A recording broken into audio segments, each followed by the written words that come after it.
Curtis Windham, now 59, sits on Florida's death row, inside the walls of Rayford Prison, the clock ticking toward his scheduled execution on August 28, 2025. After more than 30 years awaiting his fate, his life is now measured in weeks. But to understand how this man came to face the ultimate punishment, we have to go back to the beginning, where a boy's troubled childhood would quietly pave the way for a deadly path. Born in 1966 in Winter Garden, Florida, a quiet Orange County town once known for its fragrant citrus groves, Curtis's early life was anything but sweet. Public records tell little about his parents, but fragments from court files and advocacy reports paint a bleak picture, a home marred by instability, poverty, and dysfunction. From a young age, Curtis battled severe speech and learning disorders, leaving him isolated in classrooms, where he struggled to keep up and where teachers often mistook frustration for defiance. By his teenage years, he dropped out entirely, not because he didn't care, but because the system had failed to meet his needs. With no education and no safety net, the streets of Winter Garden became his new classroom, a place where the lessons were hard and the tests were cruel. He turned to drugs, not for thrills, but to numb the gnawing feelings of inadequacy and rage. Addiction wrapped itself around him like chains, dragging him into petty run-ins with the law. Each arrest was just another crack in a life already crumbling. His personal relationships fared no better.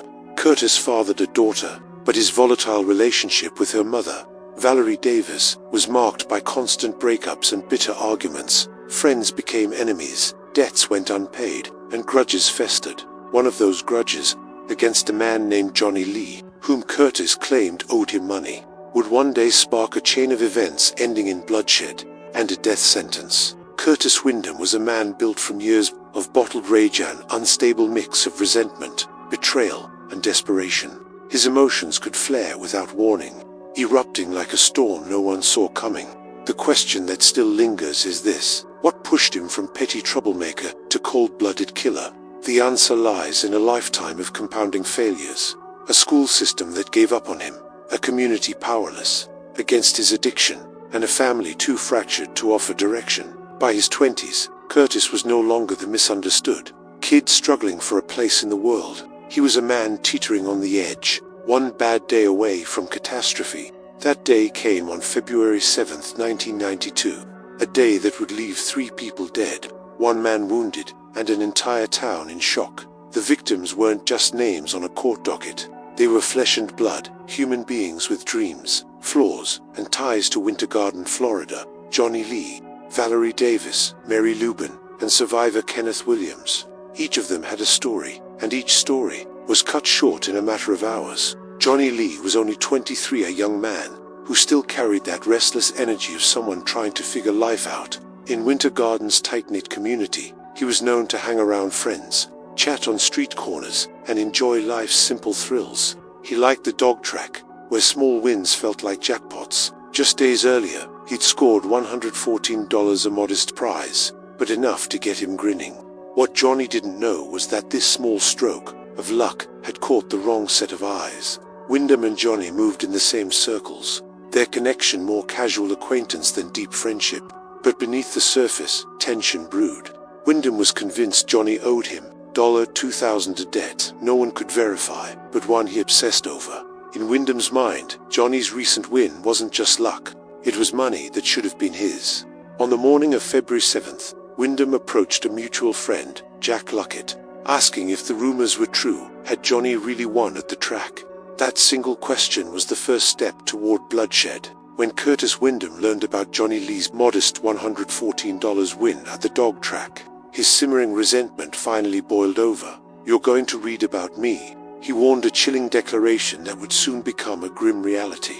In that moment, Johnny wasn't just a friend in his mind. He was a debtor, an enemy, and a target. Valerie Davis, 27, was far more than just another name in Curtis's orbit. She was the mother of his child, a little girl who bound them together even when their volatile relationship pulled them apart. Their love story was a cycle of passion and hostility, of living together and then apart, of reconciliation followed by bitter fights. Valerie was raising her daughter in a small Winter Garden apartment, trying to build a life of stability amid the chaos. Though little is recorded about her personal dreams, It's easy to imagine her as a young mother balancing work, parenting, and the hope for a better future. But Curtis's unpredictable temper, coupled with their tangled history, would ultimately make her a tragic target. Mary Luben, 41, was Valerie's mother, a steadfast figure in the family. She was a working woman, someone who carried the quiet strength of a parent who puts her family first. Her life was rooted in Winter Garden, where she was part of the same tight-knit community as the others. Mary's connection to Curtis was indirect, forged only through Valerie and the granddaughter they shared. There was no known conflict between them before that day, but fate would place her squarely in his path. During the violence that unfolded, Kenneth Williams, the sole survivor of Curtis's rampage, remains largely a mystery in the records. His age is never stated, and little is known about his personal life. What is clear is that he was simply going about his day in Winter Garden when Curtis's path crossed his. He had no history with the man who would nearly kill him, just the terrible misfortune of being in the wrong place, at the wrong time. Kenneth Williams's survival was nothing short of miraculous, a testament to sheer resilience. He had no history with Curtis Windham, no feud, no grudge. He was simply in the wrong place, at the wrong time, standing on a quiet Winter Garden street, when Windom, fresh from killing Valerie Davis, crossed his path. In a flash, Kenneth became another target. The encounter, a cruel twist of fate in a morning already steeped in blood. February 7, 1992, began like any other in the small, sunlit town of Winter Garden, Florida. By midday, it would be a day the community would never forget. At 11:51 a.m., Windom walked calmly into a Walmart in nearby Ocoee. The sales clerk, Abner Johns, would later recall how composed he seemed as he purchased a .38 caliber revolver and a box of 50 rounds. Minutes later, he was back in Winter Garden, armed, angry, and ready to act. His first stop was a sidewalk where Johnny Lee, 23, stood chatting with Jack Luckett and two women. Without warning, Windom pulled up, leaned across the passenger seat, and fired 2 shots into Johnny's back. As Johnny crumpled to the ground, Windom stepped out of the car, stood over him, and delivered 2 more rounds at point-blank range. The laughter and small talk of moments earlier were replaced with screams and silence. Windom didn't hesitate. He sped to Valerie Davis's apartment, where she was on the phone, unaware that death was seconds away. Bursting through the door, he shot her once in the chest. She collapsed instantly. Her friend, Cassandra Hall, frozen in shock just feet away. Investigators would later conclude that his rage toward Valerie stemmed from their stormy relationship and a recent drug-related arrest. They'd both faced a betrayal he couldn't let go. Leaving Valerie's apartment, Windom spotted Kenneth Williams on the street. In what appeared to be pure frenzy, he shot Kenneth in the chest at close range. Kenneth would later testify that Windom's eyes were wide and wild, like he had clicked, as though nothing human was left inside him. Against all odds, Kenneth survived after spending nearly a month in the hospital. The rampage wasn't over.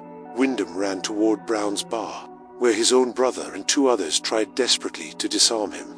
Meanwhile, Mary Luben, Valerie's mother, was driving home from work, possibly after hearing the unthinkable news about her daughter. Stopping at a sign, she came face to face with Windom.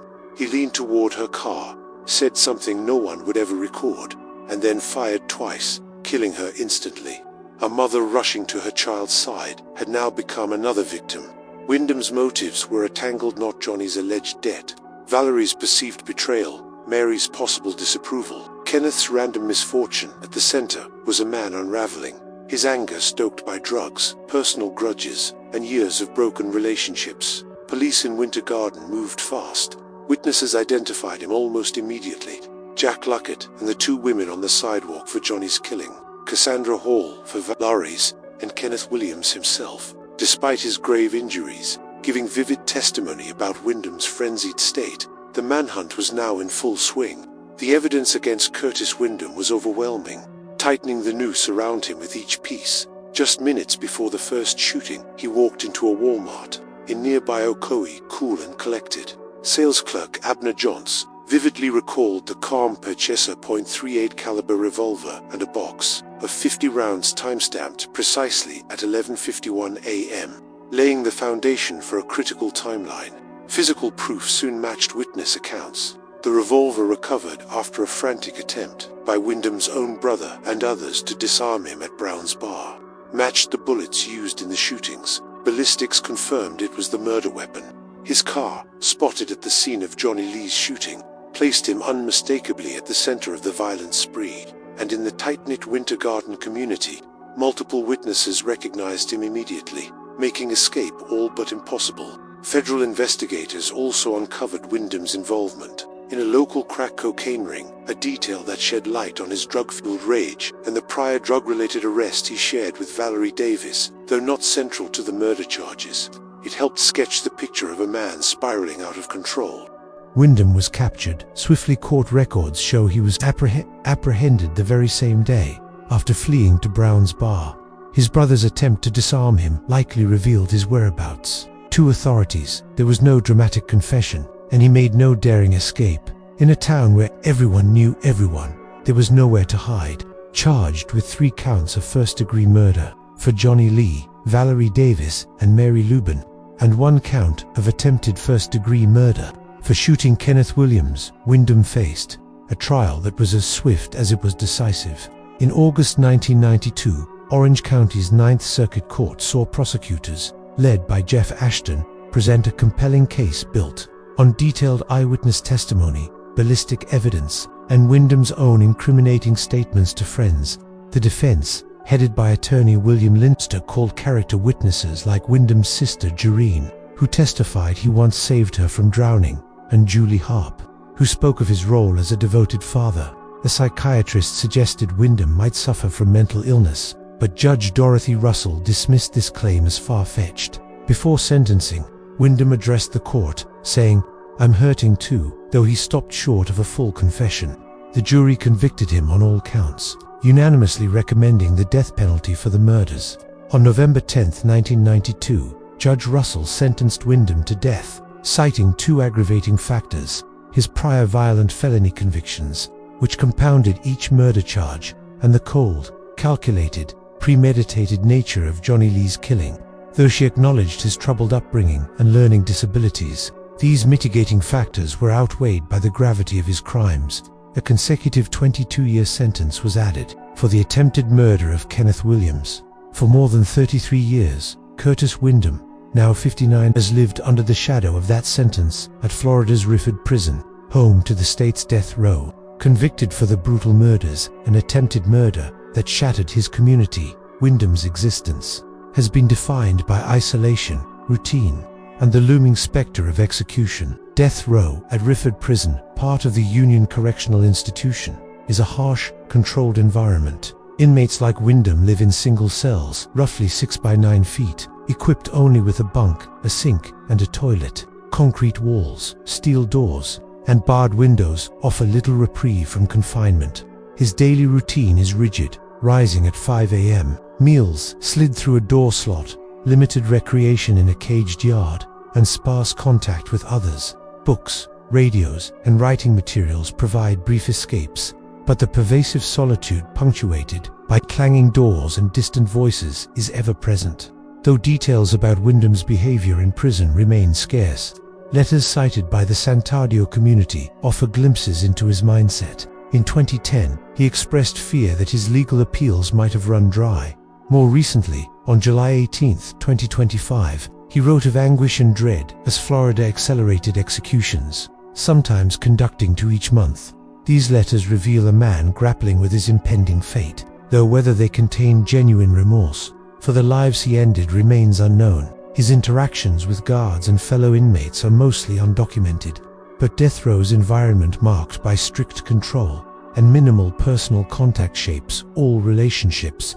Advocacy groups indicate Windom has corresponded with supporters outside prison, hinting at some connection beyond the walls. Though whether he has formed alliances or conflicts remains unclear. Windom has pursued numerous legal appeals since his conviction, challenging Florida's lethal injection protocols and raising issues related to his childhood mental disabilities. A 2010 petition briefly delayed his execution, arguing his disabilities made capital punishment unconstitutional. But ultimately, Governor Ron DeSantis signed his death warrant on July 20, 2025. Despite decades of appeals and waiting, it's uncertain if Windom has found peace. Unlike many on death row who turn to religion, No records confirm such a spiritual path for him. His letters emphasize fear rather than redemption, suggesting a preoccupation with survival over salvation. As August 28, 2025 draws near, Windom is likely on death watch, a phase involving transfer to a special cell near the execution chamber at Florida State Prison in Stark. This cell, slightly larger than his usual one, allows close monitoring by guards. The final days are strictly governed by protocol. Last-minute legal meetings, visits from family or spiritual advisors, and the agonizing choice of a last meal. What will Windom choose to eat? Perhaps something tied to his childhood in Winter Garden, or a simple dish reflecting the weight of his final hours. The meal will be consumed alone, a solitary pause before the inevitable. Visits may come from his daughter, a link to his past with Valerie Davis, or from family like his sister Geraine, who once stood by him in court. Their relationships have been strained by decades of pain and distance. Spiritual advisors or representatives from advocacy groups like Santadia may offer solace, their presence a fragile lifeline in these last moments. Will Windom seek forgiveness, reveal regret, or face his fate in silence and defiance? On August 28th at 6 p.m., he will be strapped to a gurney in the execution chamber, connected to 4 lines as witnesses. Victims' families, officials, media observe from behind glass. Florida's 3-drug lethal injection protocol will follow: a sedative to ease him into unconsciousness, a paralytic to stop movement, and finally, a potassium acetate solution to halt his heart. Minutes later, his breathing will slow and cease. The room will fall silent, a life ended under cold, clinical watch. In 2025 alone, Florida will have executed 9 inmates. Windom is set to be the 11th, breaking modern records for the state. But in the hours before the end, could a last-minute appeal or clemency change everything? Windom's decades on death row have been a long, solitary march toward this final moment. His routine of reading, writing, and waiting carries the heavy weight of his crimes and the lives he took. For the families left behind, his execution may bring closure or reopen old wounds. His letters show a man gripped by fear, humanizing him without erasing the devastation he caused. As the clock ticks down, one question remains: how will Curtis Windham face his fate? With remorse, defiance, or silence? The execution chamber awaits. Until then, hope and dread hang in the balance. What do you think? Share your thoughts in the comments below. And don't forget to subscribe for more gripping true crime stories.